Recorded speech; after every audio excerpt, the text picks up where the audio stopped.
わがままを言うな。ここまで育ててやった恩をあだで返すつもりか。耳をつんざく父の一喝。選択肢なんかない。私は意に沿わない婚姻を強いられた。いわゆる政略結婚。ドラマの中の出来事とばかり思っていた。それがまさか現実に起きて、しかも自分が当事者になってしまうなんて。相手は小汚い武男だ。でもまあ、お前にはお似合いだろう。実の親とも思えない言葉を浴びせてくる父。強く抵抗して状況を変えられない自分自身が情けない。そうしていやいや迎えた新婚書や劇的な運命が私を待ち受けていた。すべてを諦めた結果、巡ってきたチャンス。私は最初で最後の賭けに出た。私の名前は凛子、29歳。父が経営する会社で事務の仕事をしている。よくある話だけれど、私は幼い頃からずっと姉と比べられてきた。姉のあゆみは私の2歳年上で、私が持っていないものをすべて持っていた。ほんと、私凛子みたいな顔と性格に生まれなくて運が良かったわ。姉はことあるごとにそう笑って私にため息をつかせる。見た目も能力も人より優れていて、自分に絶対の自信を持っている姉。私みたいなコンプレックスの塊とは正反対。スタートラインからして違う。眩しい姉を直視できず、背中を向けて、私は暗い方ばかり向いて生きてきた。母にそっくりな整った顔立ちは姉の何よりの自慢だった。姉は色白で鼻が高くて二重まぶた。一方私は色黒で鼻ぺちゃで一重まぶた。自分によく似た顔立ちの私に、父は昔から汚物でも見るような視線を向けてきた。唯一私が幸運だったのは、母が姉と私を平等に愛してくれたこと。母は決して姉を優遇しなかったし、私を冷遇したりもしなかった。当然、姉は面白くない。陰では私にしょっちゅうこんなことを言った。ママは仕方なく凛子を可愛がってるのよ。不細工すぎて哀れだから。自分の方が年は上だし、見た目も能力もずっと優れている。惨めな妹の私には、姉としてもっと優しくしてくれてもいいはずだ。だけど姉はむしろ率先して私に嫌がらせをした。これでもかと苦しめてきた。どうしてそんなに意地悪ばっかりするの？私を泣かせて楽しいの？うるさいわね。あんたは黙って私のサンドバッグになってればいいの。そんなとんでもない言葉を浴びせられたことまである。思うに、姉は姉なりにストレスやプレッシャーを受けていたのだろう。それを毎日のように私で発散していた。本当、迷惑なこと、この上もない話だ。痛みを知る人間は優しい人になる。私はいつも相手のことを思いやるように心がけた。自分がされた嫌なことを他の誰かに対してしたりはしない。辛い思いをしている人がいたら、私よりマシよと伝えてあげる。下には下がいるもので、小学校には私よりひどい扱いを受けている人もいた。彼の名前は敏夫。チンやペキニーズを思わせる個性的な顔立ちの男の子だった。彼の場合、内気でおとなしいだけでなく、生まれた環境もまた人と違っていた。嘘か誠か、親がヤクザだという。本人が否定しなかったから本当だったのだろ敏夫は反社会的な親を持つことを理由に、クラスメートから公然と攻撃されていた。よせばいいのに、私はそんな敏夫をかばって一緒にみんなから攻撃された。私を見てバカじゃないのとつぶやいた敏夫の冷めた目つきが今も忘れられない。凛子って本当に頭悪いんだな。僕のことなんか放っておけばいいのに。そっちこそ放っておいてよ。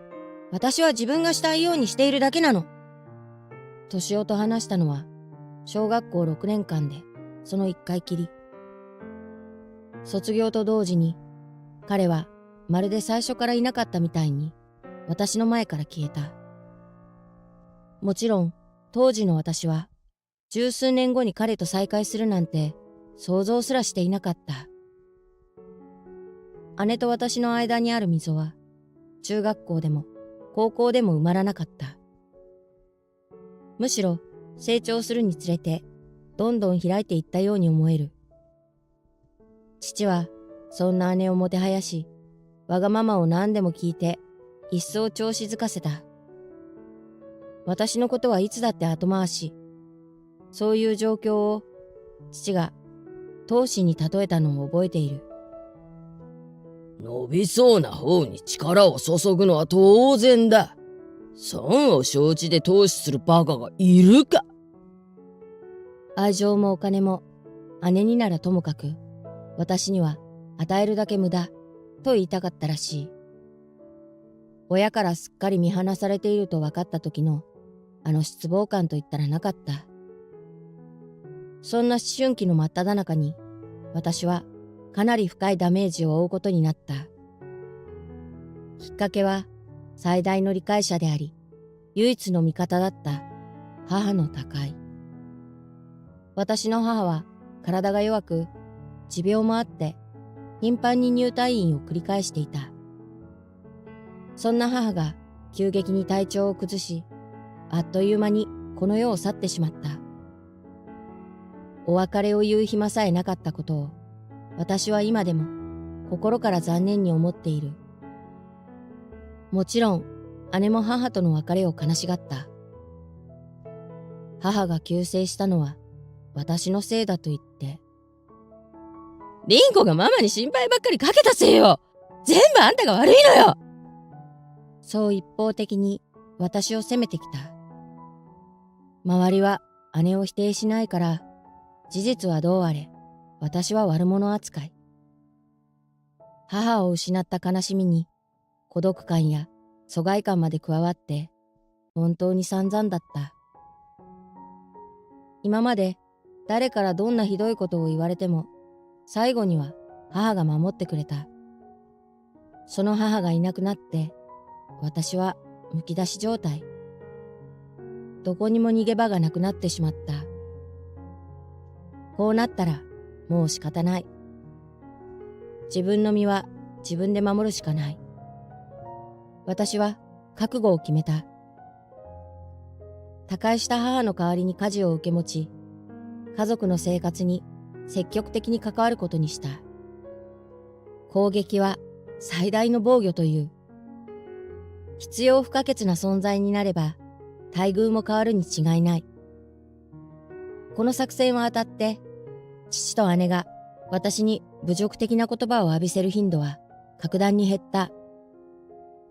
姉は面白くないけれど仕方ないという様子で時々私に釘を刺すだけだった。調子に乗るんじゃないわよ。身の程をわきまえなさい。あんたなんか私のサウンドバッグに過ぎないんだから。人並みに扱ってもらえると思ったら大間違いよ。同時に私は自分の得意分野を探して能力を伸ばすことも頑張った。今現在も大いにお世話になっているプログラミング関連の技術がそれだ。すると父は私がパソコンに強いと判断したらしい。ある日の食卓で唐突に、凛子は大学を卒業したらうちの会社に入れ。ジムで使ってやる。そう淡々と命じてきた。本音を言えば自分の進路は自分で決めたかった。だけど、これといって就きたい職業がなかったことも事実。私は言われるまま、父の会社の社員となった。案の定、教育係は姉だった。ビシバシ鍛えてやるから覚悟しなさい。ミスは許さないからね。先に入社していた姉は、若くしておつぼね様の地位にあった。社長の娘という立場と、本人の高い事務処理能力のおかげだと思う。私はというと、社長の娘という立場は同じなのに、周りからは舐められていた。肝心の姉が私のことをとことんダメ社員扱いして評価を下げてくるからだ。慣れない業務に戸惑う私を、姉は毎日のようにどんくさいと大きな声で叱った。当然、そんな状況で仕事になれるわけはないし、会社が好きになるわけもない。姉は若手のホープと目される営業部のイケメンと結婚もした。一方私は姉だけでなく他の社員たちからも軽んじられて散々な日々。自分で自分を嫌いにならないよう懸命に仕事に食らいついていくしかなかった。父の会社ではデジタルマーケティング事業に力を注いでいた。主に扱うのはインターネット広告。社員の平均年齢は29歳とかなり若かった。順調に利益を上げていたか。とんでもない。会社は自転車操業を繰り返していた。しかも父は業績を底上げしようと幹部の入れ替えや業態の変更を重ねていた。マーケティング事業の前は食品事業にも手を出していて何でもあり状態だったとか。そんな不安定な土壌で優秀な社員が育つわけがない。私が入社した時、会社はすでに経営難に追い込まれていた。リンコ、あんたまたミスしたでしょ。今月の給料減らすからね。父の右腕として振る舞い、会社の金の流れを取り仕切っている姉。姉は社員に節約や倹約を奨励し、何かと理由をつけて私の給料を減らそうとした。そうまでしないと経営が成り立たなかったらしい。まさに絶体絶命のピンチだった。そんな状況で、ある日私は父から自分の将来に関わるとんでもない命令をされた。リンコ、お前は来週、父さんが連れてくる相手と結婚しろ。え？結婚？私が？そうだ。お前が結婚すれば、資金提供を受けて会社を存続させられる。ありえない。素直にそう思った。いくら主体性に乏しい私でも、そんなのは嫌だ。就職先はどこでもよくても、結婚相手はそうはいかない。私は今回ばかりは断固拒否した。父は大きなため息を漏らした。なんだ、気になる相手でもいるのか。恋人はいないんだろ？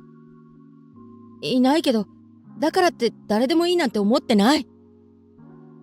親が決めた相手と結婚するなんて前時代的すぎる。しかも私の結婚は会社の経営を維持するための手段だという。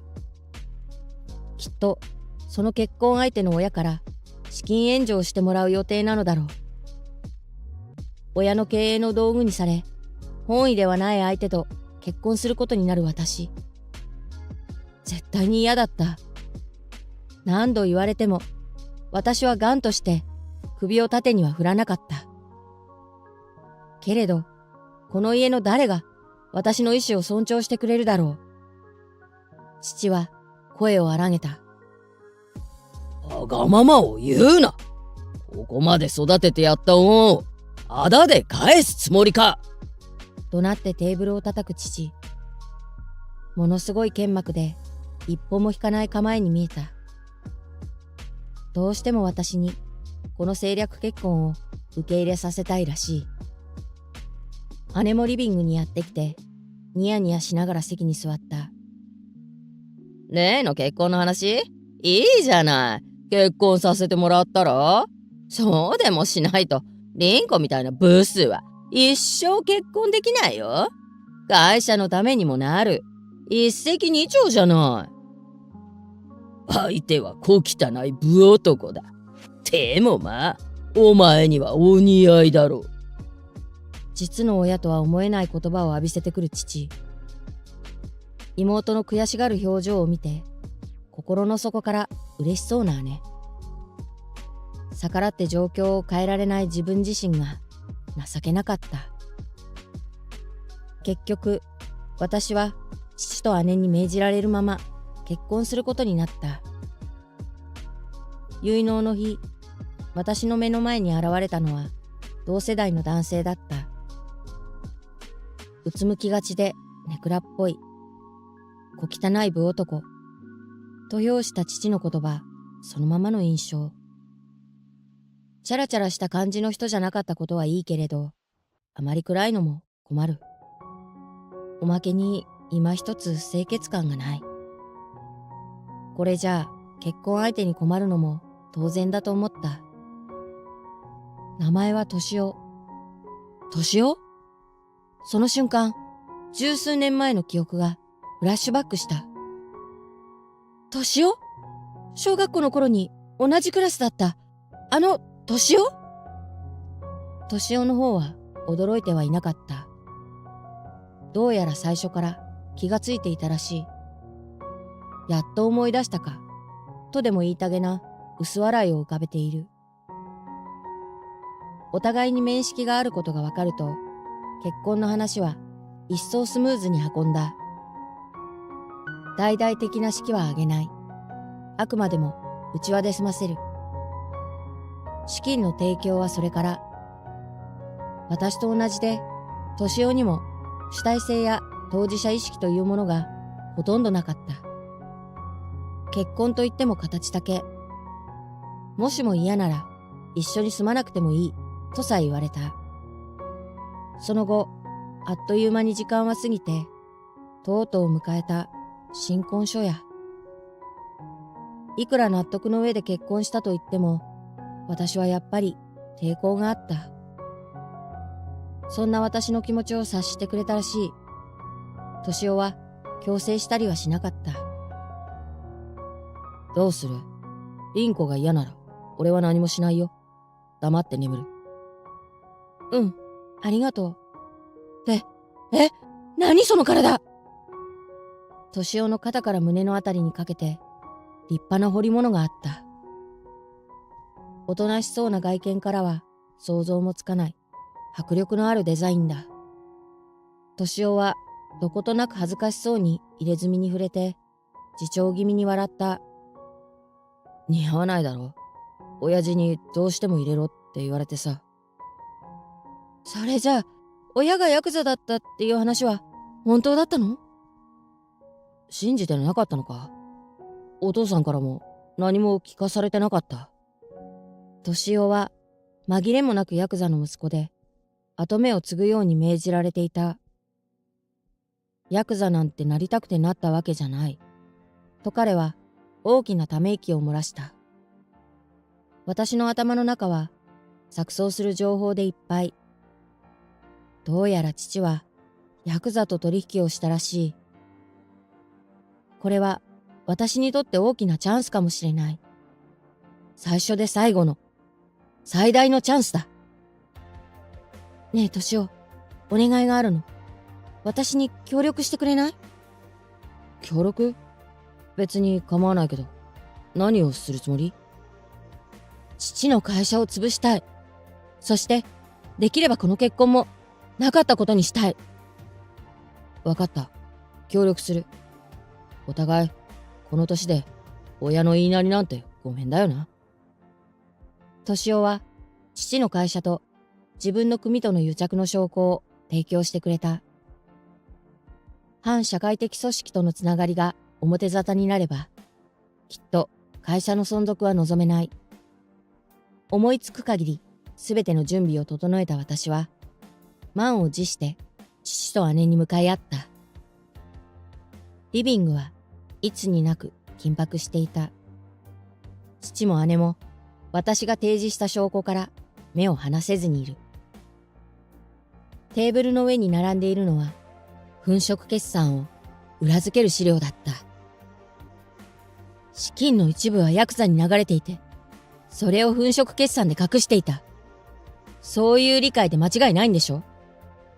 私、このことを公益通報窓口に連絡するね。凛子、ふざけるなよ。お前、家族から逮捕者が出てもいいのか？あんただって罪を疑われるかもしれないのよ。絶対にやめて。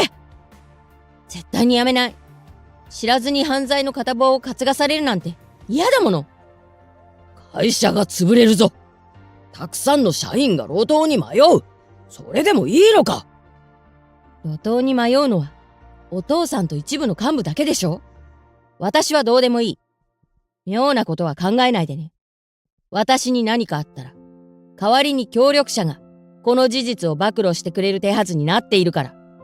どっちみち会社はおしまいよ。緊張と焦りのせいか、父も姉も呼吸が浅くなってきた。二人のこんな表情は初めて見る。どちらも今にも泣きそうだ。突然、テーブルに手をついた父が私に向かって深く頭を下げた。隣の姉が目を見開いた。私も驚いた。父が私に頭を下げるなんて。凛子、この通りだから考え直してくれ。おい、あいみ、お前も。私も頭を下げろって言うの？さっさとしろ、と怒鳴った父が姉の後頭部を掴んだ。そのまま姉はいやおうなく私に向かって頭を下げさせられた。姉はすごく不本意そう。私に見下されるのが悔しくてたまらない様子だ。今までお前のことを軽んじてきて本当に悪かった。これからはもう失礼な態度は取らないと約束する。お前を娘として大切にする。あいみも何とか言え。ごめん。もう意地悪しないから。嘘ばっかり。そんな言葉、今さら信用できると思う？私は荷物を持って立ち上がった。いつでもこの家を離れられるように準備しておいてよかった。慌てて立ち上がろうとする父と姉を私はスマホの画面を向けて制した。動かないで。少しでも動いたら協力者に発信するからね。どのみち私はこの後警察に通報するつもりでいる。遅かれ早かれ父の会社は捜査を受けることになるだろう。自分がすでに終わっていることに気づいたのか、父がへなへなと座り込んだ。そんな父に寄り添う姉。彼女の顔からもすっかり覇気が消えて不安そうに見える。私は二人を置いて家を後にした。もう二度と戻らない。そう固く決意していた。後日、父の会社は粉飾決算などの疑いで捜査された。ヤクザとの癒着も明らかになり、会社はあっという間に倒産してしまった。父と姉は事件への関与を疑われた上、連帯債務者として多額の借金を抱えることに。今後、二人が揃って人生の坂道を転がり落ちていくことは間違いないだろう。私はろくでもない身内との関わりを断って自分の道を歩き出した。敏夫とはお互い承知の上で離婚した。これでよかったのだと思う。人生をゼロからスタートさせるつもりで前向きに頑張っていくつもりだ。